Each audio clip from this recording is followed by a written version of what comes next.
More readings from the Science of Mind magazine daily guides. Of course, this month's readings are by Reverend Dr. Michelle Medrano. Just a quick reminder. And actually, outside there now, it's quite pleasant. We just came from the recycle and a visit to the local grocery store on the way back. And it's really quite pleasant. These dark clouds came over and it's not raining, but the temperature is pleasant, at least for this part of the world. Where I grew up, this would be hot, but right now for here, it's pleasant. So here we go with the reading.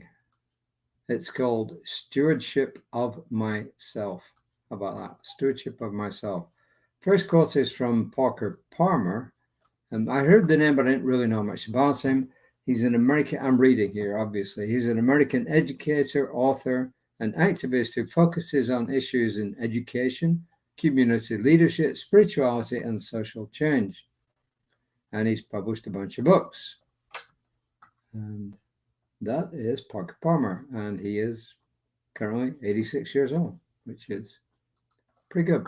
And it looks like he's still pretty active. So, more to the point, what does he say? Self-care is never a selfish act. This is, of course, under the title Stewardship of Myself. He says, it is simply good stewardship of the only gift I have, the gift I was put on earth to offer to others. Parker Palmer. And this is Ernest Holmes in Words That Heal Today, page 25, paragraph 1. He says, we reach God in others by reaching out from God within the self.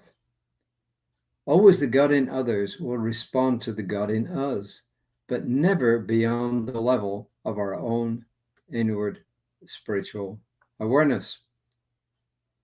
So what does he mean by that? Well, he's saying that we're all expressions of the divine, and that when we focus on the true inner aspect of ourselves and reach out to others, that's when we make really great connections.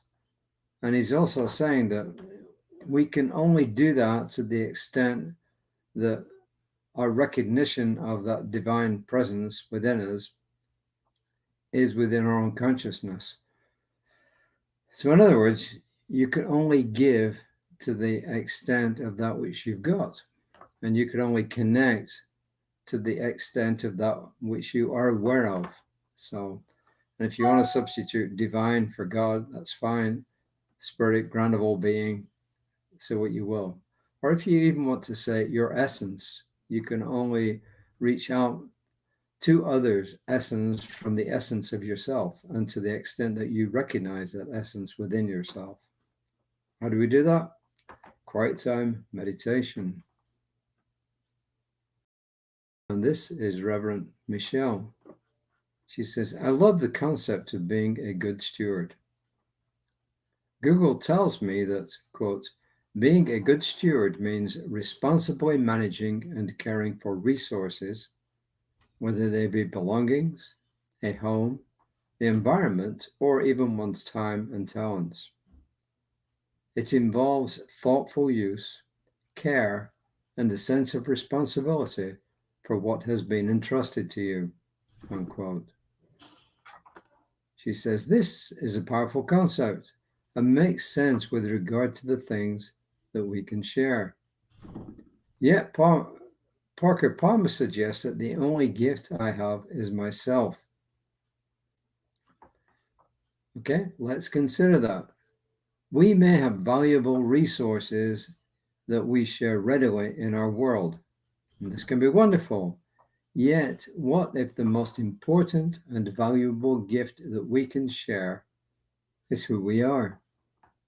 This idea can completely shift our sense of our value in all realms of our living. Even if this is not consciously realized or spoken between us and whoever hired or desired us, it is the deep truth that brought us into the work, the relationship, and the experience that we are having. It serves us to give of ourselves fully to the places and to the people who have said yes to us for this reason. When we know the truth of it, we can realize that to not be who we authentically are in any realm means we're not being good stewards of the greatest gift that we possess, which is us. And one way that we really express this is when we're vulnerable, when we admit who we are, when we come from our authentic selves. And you can, not always, but you can usually tell when somebody is really being genuine. If you focus in and you look for the signs, you can really see when somebody's being genuine and when they're not being genuine. And you can feel it in yourself if you're not being true with who you are. I mean, that you can feel it, right? So how do you feel when you know that you're being totally authentic? And when Holmes is talking about that connection, then, as I said, you can tell when someone's not being genuine. You can tell when they are being genuine, and they can tell the same with you. So when both of you are being authentic and genuine with each other, my experience is it makes for a much better relationship, whether it's a work relationship, it's a loving relationship, it's just a relationship in community. You can really tell and feel that. And if you watch stuff on TV, on the movies, live theater, you can see this often in exaggerated form, right? But when you do that, you can relate it back to yourself, and you think, yeah, or to a situation that you've been in. So, to me, this speaks of being authentic, being genuinely ourselves, and at times being vulnerable. But as I mentioned in the past, you have to be careful with whom you're vulnerable. You really do, because there are situations in which it's not safe to be vulnerable. So you have to know what you're doing.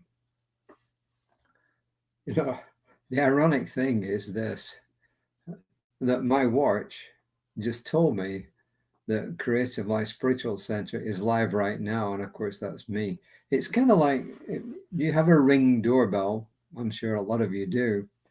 It's kind of like when you go to the door and you pick up an Amazon package or something, or for whatever reason, you go outside and then come back in. And then the ring, maybe 30 seconds later, says, "There's someone at your front door." Well, yeah, it was me, so it's that kind of situation. So to me, this is a message about being authentic and just being who you are. And sometimes that takes a lot of work. If we've spent a lot of time being inauthentic, then you got to sort it out, and you can sort it out through going into prayer, meditation. And as I said before, with lots of things, if it's too much for you to sort out yourself, reach out, practitioner, minister, therapist, whoever you need to talk to. And if you need help in that direction, text us, let us know. So, being a good steward of the gift of me is a high priority in my life today. Being a good steward of the gift of me is a high priority in my life today. And the ones of you know the Bible story know the story about the talents, where the master goes away. He gives each one of them some talents, which is a double meaning thing, because a talent was actually money, but it's also talents inside yourself. That when the master comes back, he wants to know how you spent the talents.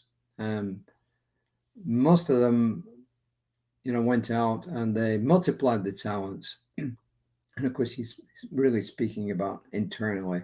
But one of them did nothing.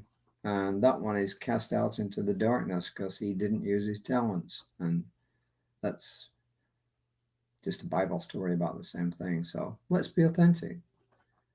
I don't think my colleague practitioner, Danielle, was on today because she said she wasn't feeling well. So I don't think she did her midday meditation. Maybe she did, but I don't think so. My colleague, Reverend Lisa, will be on tomorrow morning on Creative Life Spiritual Center's Facebook page at about 9:15. And hopefully I can make it for 5 o'clock tomorrow. Well, as you can see today, life gets in the way. But if you're watching this as a recording, you're watching it on social media that I post later, well, 5 p.m. Central Time really is irrelevant. So until next time, namaste.